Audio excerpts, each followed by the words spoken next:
بسم الله الرحمن الرحيم الحمد لله والصلاة والسلام على رسول الله وعلى آله وأصحابه أجمعين أما بعد ناظرین کرام السلام علیکم ورحمۃ اللہ وبرکاتہ۔ اصحاب رسول اللہ صلی اللہ علیہ وسلم کے عنوان سے اپنے اس پروگرام کے ہمراہ ہم آپ کی خدمت میں حاضر ہیں، اور اس سے قبل گزشتہ نشست کے موقع پر تذکرہ چل رہا تھا رسول اللہ صلی اللہ علیہ وسلم کے مشہور و معروف صحابی حضرت عبداللہ ابن حذافہ السہمی رضی اللہ عنہ کے بارے میں، اور اس تعلق سے ہماری گفتگو اس سے قبل یہاں تک پہنچی تھی کہ سن 6 ہجری میں صلح حدیبیہ کے بعد رسول اللہ صلی اللہ علیہ وسلم کو مشرکین مکہ کی طرف سے قدر جو بے فکری نصیب ہوئی تھی، تو اس سے فائدہ اٹھاتے ہوئے آپ صلی اللہ علیہ وسلم نے مختلف فرما رواؤں اور امراء و سلاطین کے نام دعوت اسلام کے سلسلے میں خط تحریر فرمائے تھے، اور یہ خطوط وہاں ان فرما رواؤں تک پہنچانے کے لیے قاصدوں کا انتخاب کیا گیا تھا، جن کی تعداد 6 تھی، اور انہی 6 قاصدوں میں عبداللہ ابن حذافہ السہمی رضی اللہ عنہ بھی شامل تھے، اور انہیں یہ ذمہ داری سونپی گئی تھی رسول اللہ صلی اللہ علیہ وسلم کی طرف سے کہ آپ صلی اللہ علیہ وسلم کا یہ نامہ مبارک دعوت اسلام کے سلسلے میں کسریٰ خسرو پرویز تک پہنچانا ہے، جو کہ سلطنت فارس کا بڑا ہی جاہ و جلال اور رعب اور دبدبے والا بادشاہ تھا اس زمانے میں۔ چنانچہ مدینہ سے سفر کرتے ہوئے جب یہ سلطنت فارس کے دارالحکومت مدائن پہنچے تھے، اور پھر وہاں شاہی دربار کا جو رعب اور دبدبہ تھا اور جو شاہی جاہ و جلال کے عجیب و غریب مناظر تھے، مگر اس کے باوجود عبداللہ ابن حذافہ السہمی رضی اللہ عنہ رسول اللہ صلی اللہ علیہ وسلم کے تربیت یافتہ تھے،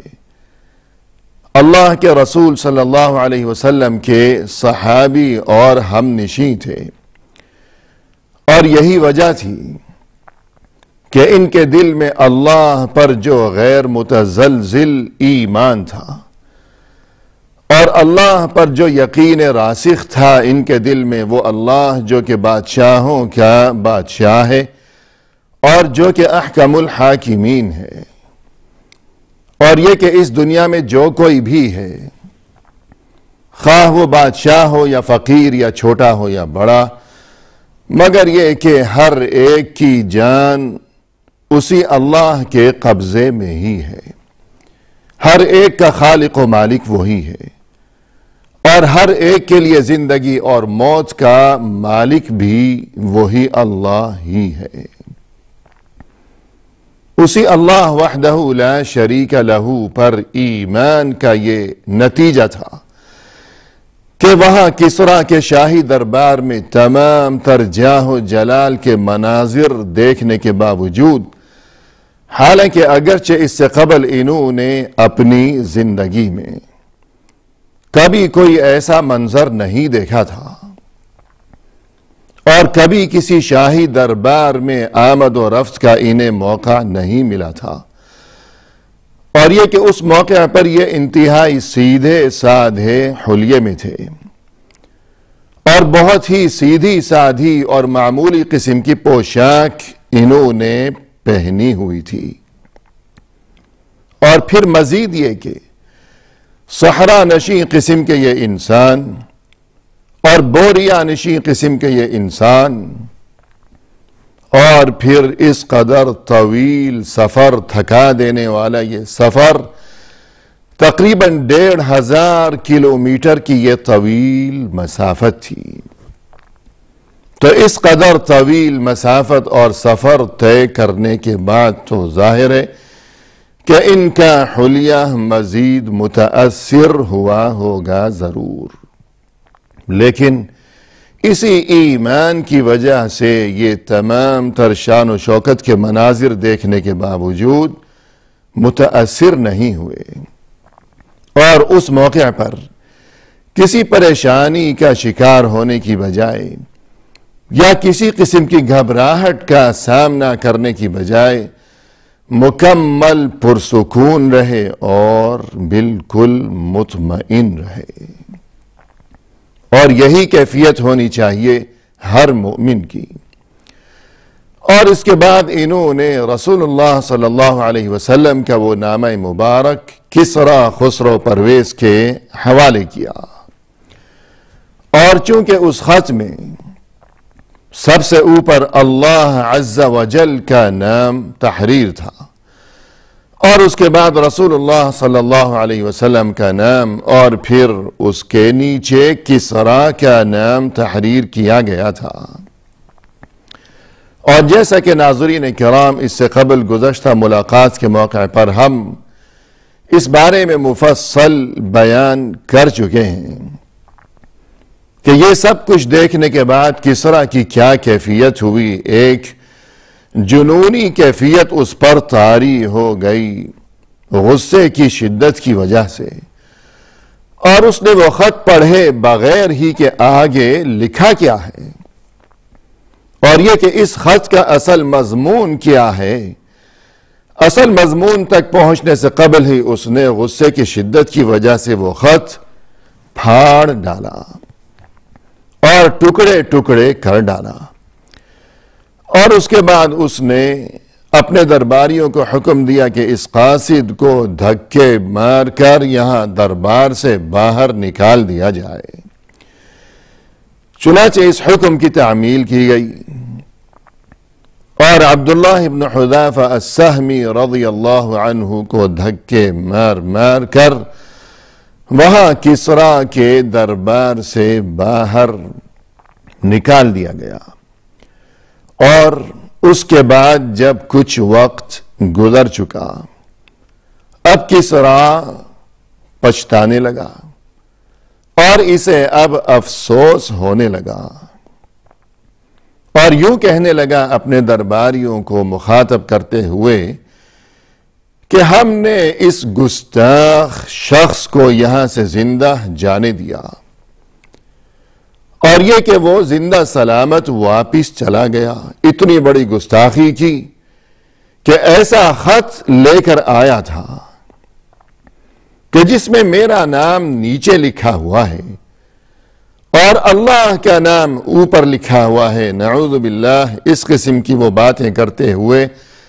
کہنے لگا کہ اتنی بڑی اس نے گستاخی کا مظاہرہ کیا ہمارے سامنے، مگر ہم نے کتنی بڑی حماقت کر ڈالی ہے یہ کہ اسے زندہ سلامت واپس بھیج دیا۔ حالانکہ ہونا تو یہ چاہیے تھا کہ اسے فوری طور پر اور نقد یہیں دربار کے اندر اپنی آنکھوں کے سامنے میں یہ منظر دیکھتا کہ اس کا سر قلم کر دیا جاتا، اور پھر اس نے اپنے کارندوں کو حکم دیا کہ فوری طور پر اسے تلاش کیا جائے اور ہمارے سامنے پیش کیا جائے، تاکہ فوری طور پر یہاں دربار میں ہی اس کا سر ہماری نگاہوں کے سامنے قلم کر دیا جائے۔ اس حکم کی بھی فوری تعمیل کی گئی، اور کسریٰ کے وہ کارندے ہر طرف چہار سو پھیل گئے اور بڑی ہی سرگرمی کے ساتھ تلاش کا یہ سلسلہ شروع کیا گیا۔ لیکن اس دوران عبداللہ ابن حذافہ السہمی رضی اللہ عنہ چونکہ کافی سفر طے کر چکے تھے، لہذا یہ لوگ بس اسی تلاش میں سرگرداں ہی رہے، لیکن انہیں گرفتار نہ کر سکے۔ جبکہ دوسری طرف عبداللہ ابن حذیفہ السہمی رضی اللہ عنہ کو جب شاہی دربار سے نکالا گیا تو وہاں دربار سے نکلنے کے بعد یہ جب روانہ ہوئے یکا و تنہا اکیلے اپنی منزل کی جانب، اور اس وقت یہ سوچ رہے تھے کہ ابھی فوری اشتعال کی وجہ سے اور فوری غصے کی شدت کی وجہ سے ان لوگوں نے مجھے اس دربار سے نکال باہر کیا، لیکن یہ سر پھرے قسم کے لوگ، ان کا کیا بھروسہ، شاید مجھے نکالنے کے بعد یہ پچھتا رہے ہوں کہ کیوں زندہ جانے دیا، لہذا عین ممکن ہے یہ بات کہ یہ لوگ کسی بھی وقت میرے تعاقب میں چلے آئیں اور مجھے گرفتار کر لیں، اور یہ بھی ممکن ہے کہ مجھے جان سے ہی مار ڈالیں، مجھے قتل کر ڈالیں، کچھ بھی ہو سکتا ہے۔ اس قسم کے خیالات ان کے ذہن میں آنے لگے اور پریشانی کا سبب بننے لگے، لیکن پھر فوراً ہی انہوں نے یہ سوچا کہ کسی بھی مسلمان کے لیے سب سے بڑا شرف اور سب سے بڑا اعزاز یہی ہے کہ رسول اللہ صلی اللہ علیہ وسلم کے حکم کی تعمیل، یہی سب سے بڑا شرف ہے۔ چنانچہ رسول اللہ صلی اللہ علیہ وسلم نے مجھے جو حکم دیا تھا اور مجھ پر بھروسہ کرتے ہوئے جو کام میرے ذمہ لگایا تھا، یعنی وہ نامہ مبارک کسریٰ کے حوالے کر دینا، کسریٰ تک پہنچا دینا، میں یہ فریضہ انجام دے چکا، یہی میرے لیے بہت بڑی کامیابی ہے۔ اب یہ فریضہ انجام دیے جانے کے بعد اب میری جان بچتی ہے یا یہ کہ میں مارا جاتا ہوں، اب کیا فرق پڑنے والا ہے کہ میرے لیے تو بہر صورت کامیابی ہی کامیابی ہے کہ جو کام میرے ذمہ لگایا تھا خود رسول اللہ صلی اللہ علیہ وسلم نے، وہ کام تو میں انجام دے چکا بحسن و خوبی، اب اس کے بعد جو ہوتا ہے ہوتا رہے، لہذا اب فکر کی قطعاً کوئی ضرورت نہیں ہے۔ اور انہی خیالات میں محو عبداللہ ابن حذیفہ السہمی رضی اللہ عنہ وہاں سے محو سفر ہو گئے مدینہ کی جانب، اور وہ جو کارندے تھے، وہ تلاش کرنے والے، ہر طرف انہوں نے تلاش کیا اور انتہائی جوش و خروش کے ساتھ اور انتہائی سرگرمی کے ساتھ، تلاش بسیار کے باوجود اور بہت زیادہ دوڑ دھوپ کے باوجود ان کے ہاتھ کچھ نہ لگا، وہ انہیں تلاش کرنے میں ناکام و نامراد ہی رہے، اور اسی طرح ناکامی و نامرادی کا داغ اپنے دلوں پر لیے ہوئے وہ واپس اپنے بادشاہ کے پاس جا پہنچے تاکہ وہ انہیں خوب برا بھلا کہہ سکے اور اپنے غضب کا نشانہ بنائے ان کی اس ناکامی پر اور خالی ہاتھ ان کی اس واپسی پر۔ اور اس کے بعد ناظرین کرام، عبداللہ ابن حذیفہ السہمی رضی اللہ عنہ طویل سفر کرتے ہوئے یہ 1500 کلومیٹر کا یہ سفر مدائن سے مدینہ تک، آخر بخیر و عافیت وہاں اپنی منزل مقصود پر یعنی شہر مدینہ جا پہنچے۔ رسول اللہ صلی اللہ علیہ وسلم کی خدمت اقدس میں حاضر ہوئے، اور وہاں حاضری کے بعد تمام تر صورتحال سے مطلع کیا، اور خاص طور پر یہ بات کہ کس طرح وہ جو بادشاہ تھا کسریٰ خسرو پرویز، محض اس وجہ سے کہ رسول اللہ صلی اللہ علیہ وسلم کے اس نام مبارک میں اللہ عز و جل کا نام سب سے اوپر تحریر تھا، اور یہ کہ کسریٰ کا نام نیچے لکھا گیا تھا، محض اس وجہ سے اس مغرور و متکبر بادشاہ نے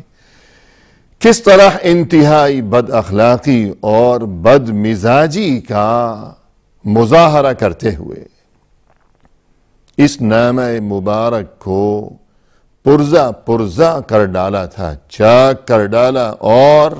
ٹکڑے ٹکڑے کر دیا تھا۔ یہ واقعہ بیان کیا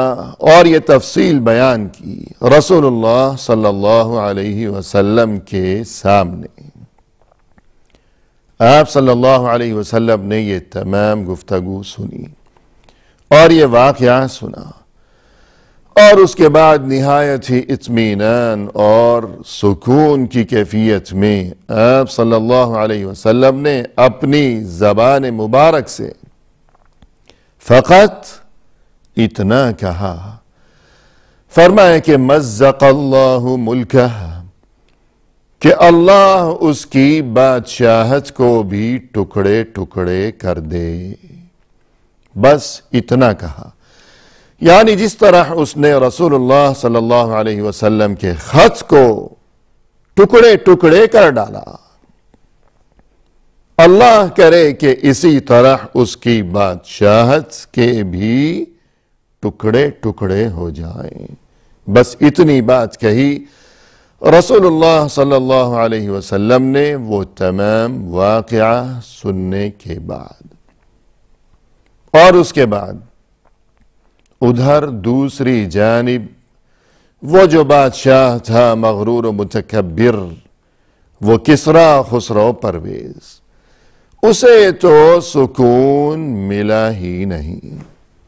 کتنا ہی وقت گزر چکا مگر اب تک اس کی بے قراری اور بے چینی کا وہی عالم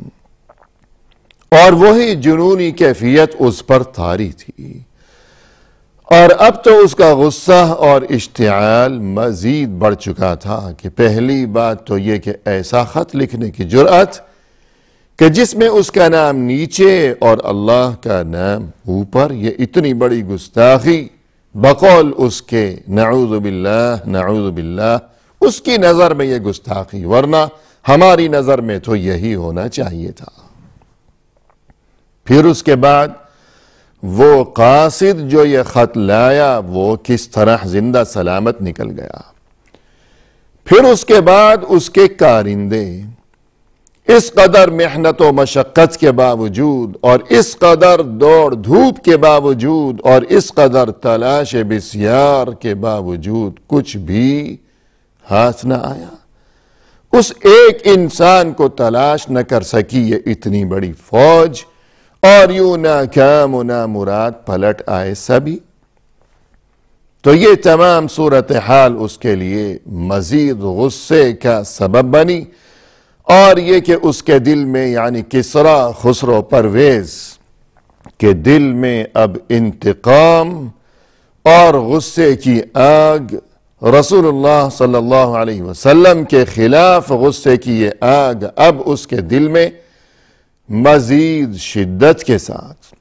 بھڑکنے لگی، اور اس کے بعد اس نے کیا کیا اور پھر کیا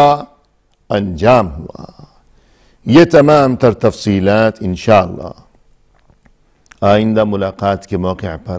بیان کی جائیں گی۔